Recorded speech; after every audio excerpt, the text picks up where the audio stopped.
brand new self-love with San episode.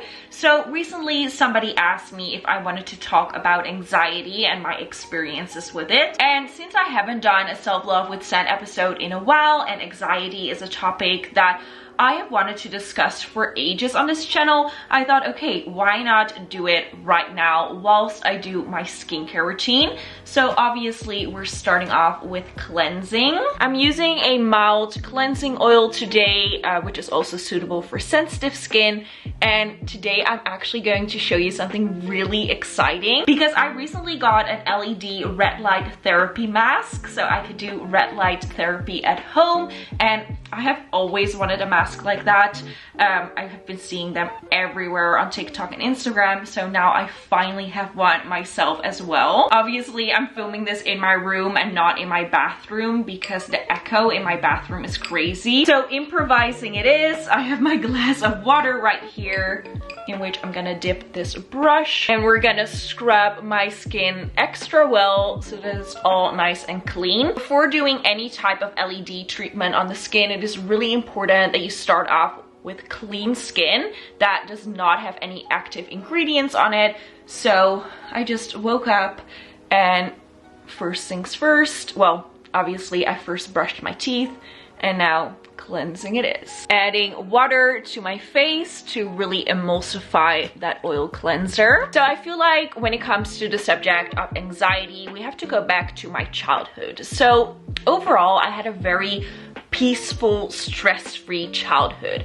I was a type of kid who was really interested in a lot of subjects at school. I loved going to school, but there were also so many subjects that I wasn't interested in whatsoever, probably because I wasn't really good at them. And my school wasn't really the best place for me to be at because they were so kind, well, at least most of the teachers were, and the type of education I got was so free. They would just let you cherry pick whatever subjects you like best and then let you spend time on it. So I always avoided doing math. I also didn't finish all my spelling tests and like all the required tests that you have to do in primary school. Instead, I would write research papers on dinosaurs and Buddhism, and that was my jam. I got really high grades for those, but all the other subjects I didn't really do, meaning that, you know, at that time I didn't experience stress whatsoever. By the way, I'm gonna rinse this off at the sink right now because it is impossible to rinse this off here in my room. But like I said, the lighting and the sound is better here, so you know, I just have to work with it. Okay, be right back. Okay guys, I'm back from the bathroom. So usually I would just let my skin be wet because like I mentioned in the previous video about Hyunjin's skincare routine, products penetrate the skin way better when your skin is wet. But for this red light therapy, your skin has to be clean and dry. So I'm gently patting it dry with my towel. But where was I?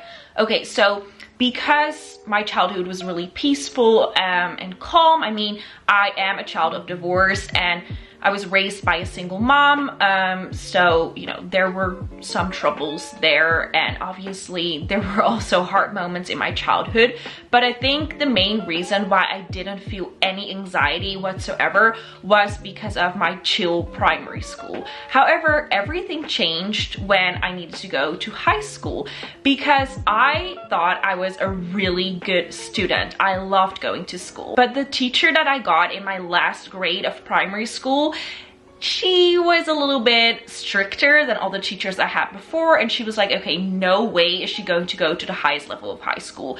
Mind you, in the Netherlands, we have different levels of high school, and she told me and my mom that I needed to go to one of the lowest levels of high school, meaning that I had to work my way up to the top, and it would be a lot harder for me than for all the children who already started at the top level. Okay, so before we continue the story, it's time for the next step in my skincare routine. It's face mask time. So like I said, this is an LED mask. This one is from Magdalene. They kindly sent this to me, and this portion of the video is also sponsored by them, but obviously I will explain my honest opinion like I always do. So this is what it looks like. It comes with a little remote that you can plug in, and then you turn it on.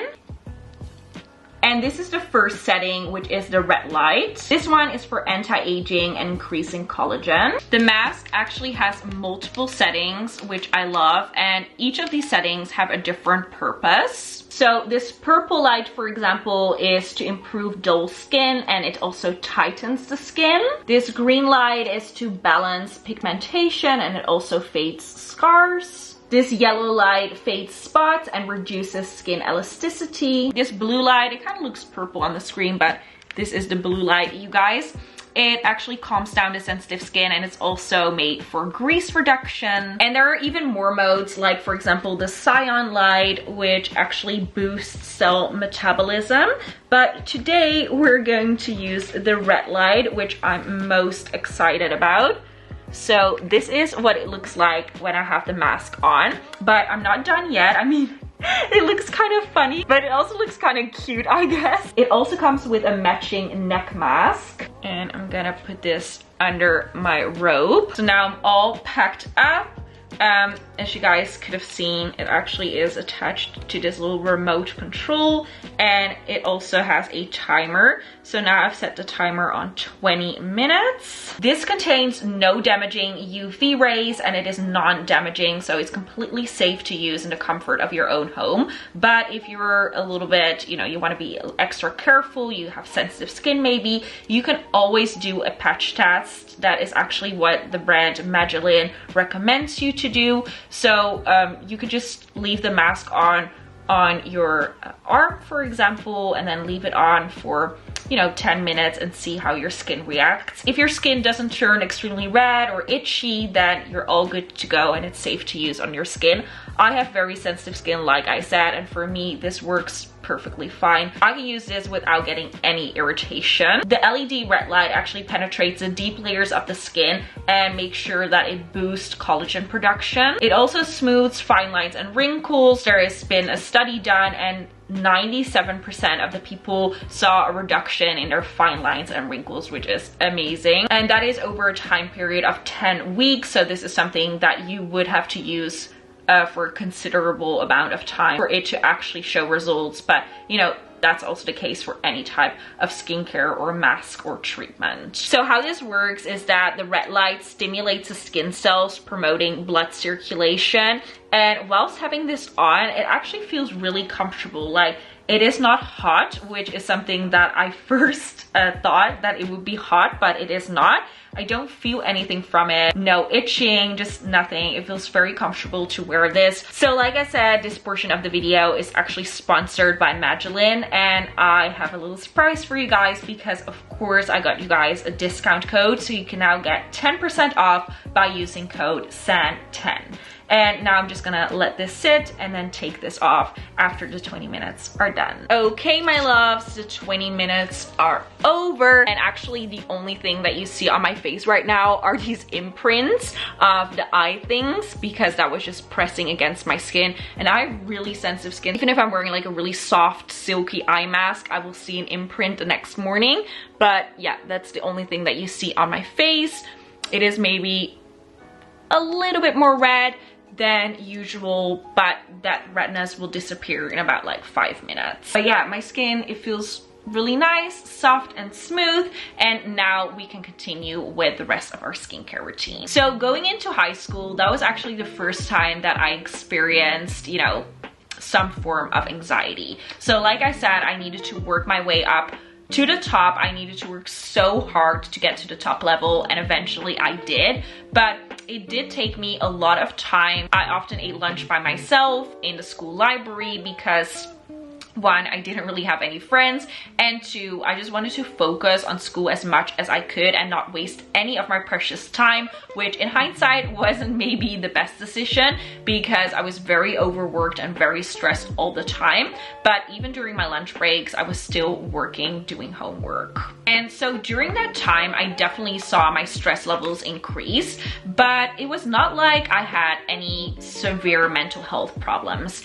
I was still a very happy kid overall. I was just a little bit more stressed than usual. But then you know, slowly but surely, my family and I got into a spiral of negative events. Some of them directly affecting me, and some of them indirectly affecting me. I just saw how much some members of my family were struggling and the hardships they went through, and that made me very stressed as well, obviously. During that time, I was in the middle of graduating high school, the top level. I reached the top level, yes. And then eventually I went to university, and that's when everything started to crumble down for real. So I started seeing a lot of problems within my own kind of experiences. I don't want to elaborate on this too much because it involves other people as well, but let's just say that other people were not treating me as nicely, and I needed to choose myself, and I recognized that, but I was not ready to part ways with certain people in my life yet, even though I knew that they had a negative influence on me. So I remember this very clearly because this was around the time that I got my first ever panic attack, and let me tell you, this was horrible. So I was actually sitting in an office in a co-working space. It's called WeWork, maybe you guys know it, and they had one of their locations in Amsterdam, and I was there. I was trying to work on this on YouTube, Instagram. I was getting into social media, and in the meantime I was also focused on university. I wanted to graduate with really high grades, just like I had done in high school. But again, it was very hard, it was very challenging, and I don't know, the workload just got too much, and I got such a severe panic attack. I started hyperventilating. I didn't know what was happening with me. I wasn't that happy girl whatsoever. And during this time, some people in my family were struggling with depression and anxiety as well, and I remember telling them when I was a kid that I could not understand it. I was like, you know, how can you be depressed? How can you have such negative thoughts, whereas your life is so beautiful? Like, look at all the things you should be grateful for. Look at the sun, look at the ocean, look at the holidays we are going on, look at all the amazing things we have, all the possessions, the wealth, the health. But then I started seeing my own mental health decline and realized that it's not about all the things that you have in your life, and not even about the things that you're lacking. Actually, sometimes it has nothing to do with your environment. Just sometimes stress gets too much, even though for other people, for example, the workload of university isn't that much. It's just sometimes things can get too much in your mind, even though objectively they're not even that bad. But for me, all these situations, all these things, these negative experiences that I've had on top of that extreme workload, it just got too much for me. And even though I knew that I was blessed with my life as it was, I started seeing the world in a very negative light. And then COVID hit, and this was probably the hardest time of my life, the most difficult, most challenging for sure, because on one hand, I saw the world struggling. Also, some of my family members had passed before COVID, so I was still mourning them. I was mourning the situation of the world. I didn't have any escape, and I realized at that time that I definitely used, for example, traveling and, you know, going out for a drink, or like I use activities as an escape.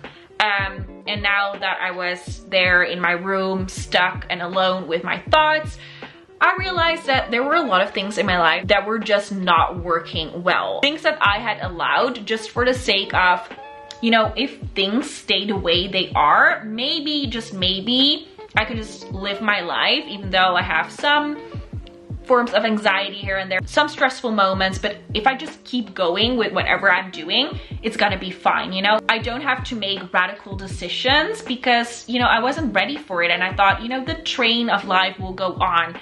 Sometimes life gets tough, but, you know, I'm just gonna keep going in this train. And during COVID, when the world literally stood still, I realized I could not be on this train anymore. And I know it sounds really abstract, but because other people are involved, I can't elaborate on this. I'm just gonna say that I broke up with my boyfriend of 9 years because of this, because of these toxic patterns that I realized were happening. And for me, that was really my breaking point. That was the first time that I did not only get severe panic attacks like the one I just told you about, like the first one I ever got with the heavy breathing, but I also got really dark and depressive thoughts, and they went as far as, you know, the not wanting to be here anymore thoughts, which is very hard for me to say because it was not like I actually wanted to leave Earth. I just didn't want to feel the pain and the exhaustion anymore. I was in such a negative place, and I remember feeling that weight of the world. Just every day you're watching the news and it's not getting better, and you yourself, your own situation is not getting better, even though I tried so hard to make drastic changes. Even though I made those changes, I was feeling like this wasn't helping me. It was only putting me down further. And it was a really hard and stressful time for me, but also for you guys, I can imagine. So, you know, the whole world was going through it. And then I met somebody really special. So for 2 years, I wasn't really interested in anybody. And then I found somebody who, you know, brought light into my life again in the form of love. However, ironically, this situation would give me a lot of anxiety as well because the connection ended way sooner than I expected it to, and this person's situation was not exactly what I had hoped it would be. Even though this person still is very special to me, there were many reasons why we couldn't actually be together. So this stayed kind of like as a situationship, which I hate that term, but that's exactly what it was. But he actually said something really special to me. He told me that I was one of the calmest people he had ever met, and that, you know, when he looked at me, he thought, okay, I now feel like everything doesn't matter. Everything is gonna be all right as long as you smile. Like the compliments he gave me were out of this world, and it made me think about myself a lot because even though I tried to be really calm, I didn't really see myself as that ultimate peaceful person anymore. I didn't see myself as that child anymore that was so carefree. I actually had a lot of stress and anxiety, but I was very happy that at least he didn't notice that whatsoever. For him, I was the most calm, peaceful person in his life. And so during this connection, I came up with a mantra that I would stick to in case of a stressful situation. And that mantra is, as I surrender to the present moment, I let calmness wash over me and take my worries away. And that mantra is inspired by that special person, and it has helped me so much. So even though he is no longer in my life, and I got a lot of anxiety from this connection and a lot of sadness and a lot of tears, oh guys, like don't cry over boys, because why? Like I cried so much over this man. He probably didn't even deserve it. But anyways, there are some things that he helped me with in life.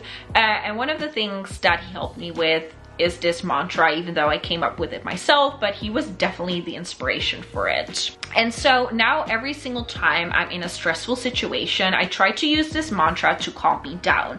And this seems like something that's so, you know, obvious in a way, and something so, how do I put this? Like, it seems like this is just something you say and then it won't work. But I realized that if you implement this mantra or another mantra, you can put this in your own words, obviously, and you apply it to a situation that's not as important in like an everyday situation, then when times get tough, when life gets really hard, when life knocks you down, or at least it feels like it's knocking you down, then you can stay calm in those really important life-changing situations as well. And so what I mean by this is that, for example, if you are suffering from anxiety like myself and you're in a stressful situation, for me, for example, a stressful situation would be to be in an argument with somebody, because I do not like fighting whatsoever. Actually, I hate fighting, I hate arguments, I don't fight. People fight with me. So people will yell at me and I don't yell back, I just get anxious and cry, which is not what I'm supposed to do. And so I realized that whenever I'm in an argument with somebody, I use this mantra, and then wait until I give a response to this person, meaning that I take a moment for myself to not react out of anxiety, but I take a moment to react coming from a peaceful state of mind. And this has helped me so much that now, even though I get into situations where I could get an anxiety attack, I don't actually get that same level of anxiety anymore as I once did in that COVID period. I still am struggling with mental health issues. Don't get me wrong. Sometimes people will comment like, oh, your life is so perfect. Trust me, it's not. I'm struggling a lot, but every single day I'm trying to get better and I'm trying to find ways to deal with this. And that reminds me, something that also really helps me is to find tools that kind of give me comfort. So this could be like comfort objects. So for a while, I actually brought crystals with me wherever I went. I don't do that anymore right now, but when I first got that panic attack in that WeWork office, it kind of spiraled this spiritual journey for me. So after I got that panic attack, I knew that there was something I needed to change, and I did a lot of yoga at the time, and I was really interested in crystals, and so I brought those with me a lot, and I read a lot of like mindfulness books, and that was a tool that helped me back then. What I did when I was in high school and I got those, you know, anxiety, well, they weren't panic attacks, but I got really stressed, for example, before a test, I would tell my grandpa about this, and he came up with a trick for me that every single time I had a test, I need to close my eyes and then gently like shake my head so that all the negativity would like shake out of my head, but like do it gently, like don't actively like shake your head all around. Like I would just do this like carefully, and then I would feel like the negativity is leaving my head, and then I would start my test. And right now it's like this mantra I told you about. It's just all about finding tools, whether they are physical items or just things in your head, that will give you peace of mind. And for some people this can be counting, like counting till 10 before responding in an argument or something like that. Just try to find ways for you to cope with things. And another way I try to cope with things, which is not as healthy, but I still do it, so I still want to mention it. I feel like when I'm in a really stressful situation, I just need to feel some pain other than my mental pain. And so I stick my nails into my hand and like dig them into my hand real hard. Now I know that this is a type of self-harm, like a really minor type of self-harm, but it still is considered that. So I won't recommend it if you don't already do this, but it kind of also keeps you in the present moment, because the pain that you feel in your head is now in your body, and then it allows your brain to focus on the pain in your hand instead of in your head. So these are just tools that have helped me, but I want to stress that it is of extreme importance that you visit a professional. You cannot go off of mental health advice that I or any other YouTuber for that matter gives online. If you feel like this is a problem in your life, you need to talk about it. I know this can be a big step, so try to talk about it with people in your immediate environment, like for example your friends or your family, and then once you feel comfortable talking about the subject, go to a doctor and talk about it, and maybe they can help you. Well, I'm sure they can help you way better than anybody else can, because they will give you tools that are specific to your own needs and to your own story. So yeah, that was it, guys. I've done my skincare routine. Let's actually put on some hand cream because my hands are kind of dry. My Hello Kitty hand cream, obviously. I hope you guys like these self-love with San episodes. If you do, please let me know what other subjects you would like me to talk about. And also don't forget to check out Magdalene for the LED mask in case you guys are interested. All the information is listed down below. So that was it. Thank you so much for watching. I love you all loads. Bye bye.